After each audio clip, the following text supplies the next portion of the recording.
Hello You Seen posted this on Twitter. I thought it was interesting because I feel like a lot of people, a lot of fans and just hip hop enthusiasts, I feel like they think that all music contracts are slave contracts and that it's super unfair.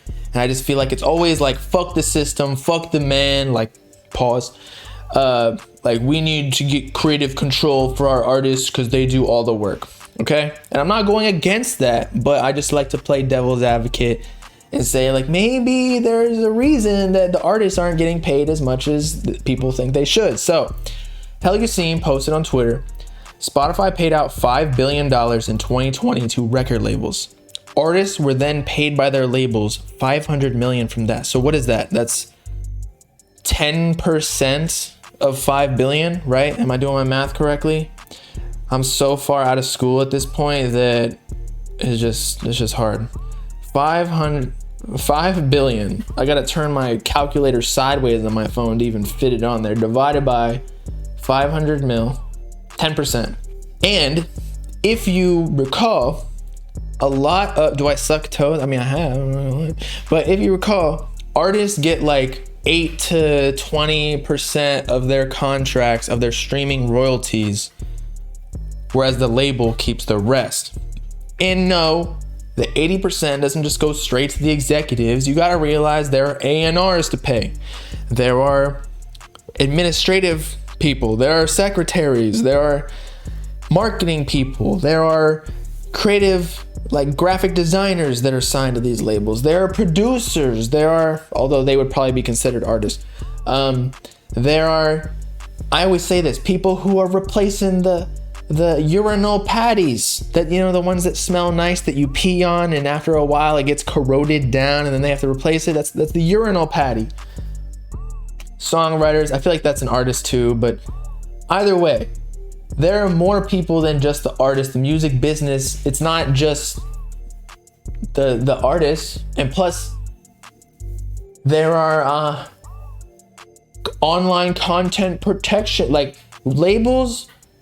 As much as I hated them for potentially terminating my channels, they were just doing their job of trying to find their song everywhere possible so that they can acquire the revenue and essentially 10x or even more the revenue for the artist that they're working for. So when you join a label, yeah, you're only getting 10% of the money, but they're potentially 10x or 20xing your revenue. So it's just a bigger pie. Granted, you get a smaller percentage, but that's just the way it works. You have a machine behind you. You got to put oil and fuel into the machine. You can't just keep all of the profits. It doesn't make sense like that. Plus, they're investing so much money into you. Like, what do these artists expect? They gave you $3 million to do whatever you got to do, buy your chain, get your friends out the hood, buy your mama a house, whatever. And now you think that you just own that $3 million and you don't have to pay them back, and then you're not business partners. Like, you're almost, if anything, like you have to realize you're 50-50 or more, or even less than that, like 10-90, because you have 10 people behind you who are also getting paid off you, including your manager. So am I exaggerating? Because 10% is crazy. No, it says right here, artists were paid by their labels $500 million, and their revenue by Spotify alone. So there's Apple Music, YouTube, whatever else, I don't even know. So 5 billion, but it's likely on average 10%. Artists get paid 10%. But they're just one cog in the machine. And yes, that's just on average. So say you have a Travis Scott or a Drake or even a Uzi, because Uzi, remember, he quit music, or was threatening to quit music with Generation Now, because he signed at like 2013, 2014, 2015, whenever he signed. I don't know when it was, with DJ Drama and Don Cannon. Then they dropped Love Is Rage, Lil Uzi Vert vs. the World, Perfect Love Tape, or whatever, which blew up his career. But if he didn't have Don Cannon, DJ Drama, who knows if he would have been successful. Sure, he may have had the talent, but talent isn't the only only part of the recipe that makes artists blow up. Like, there are plenty of people at the local fucking comedy club who sing, like, open up, and they're super talented, great voice. Maybe they're just more fire than like even like Drake or Jay-Z, yet maybe they're ugly, or maybe they don't know how to dress, or like maybe just something about them like just doesn't tick with the general public. So the label helped them. So if Generation Now wasn't involved with Uzi in 2015 to help him drop all those projects, executive produce, and we know what happened when Don Cannon was dropped as the executive producer with Uzi. Eternal Atake isn't like Uzi's favorite project by the fans or even himself. So that's why he's getting Don Cannon and DJ Drama to help him with what's the project? Pink Tape, whatever, Love is Rage 3, whatever he's working on. So I say all that to say, does Uzi deserve more percentage if, you know, Don Cannon and DJ Drama took so much risk by paying him probably in advance, paying for all of the project before he blew up, and of course they deserve their cut. At least that's just my perspective. I don't know. You do need an army.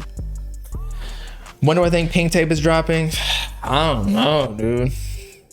We got Pierre dropping before Christmas. I don't think Uzi's dropping this year. There's just not enough time. Plus, I feel like Uzi isn't really a winter artist type of guy, you know? That's for like Black or some of these R&B, Brent Faiyaz, those types of artists where you get nice and cuddly by the campfire. You know? Not necessarily an Uzi where that's like a spring, summer, you start raging. Y'all saw what Uzi said at that festival, wherever it was. He's like, if you can't handle the crowd, leave, because that's the type of music he makes. A whole lot of red drop, my guy. Or are you talking about Narcissist? But just to finish up, in conclusion, my opinion is I feel like artists 10% of 5 billion in the Spotify revenue is pretty fair.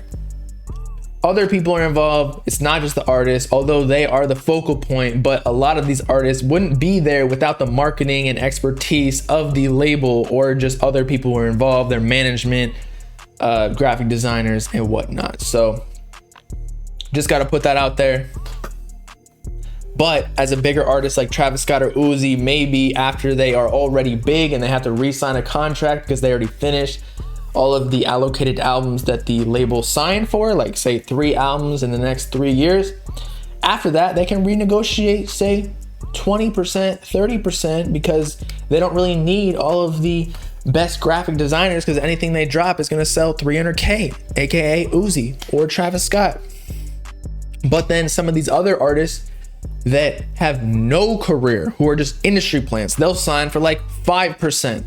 Or even 1%. I don't even know. I've never seen these contracts, but that's just what I assume.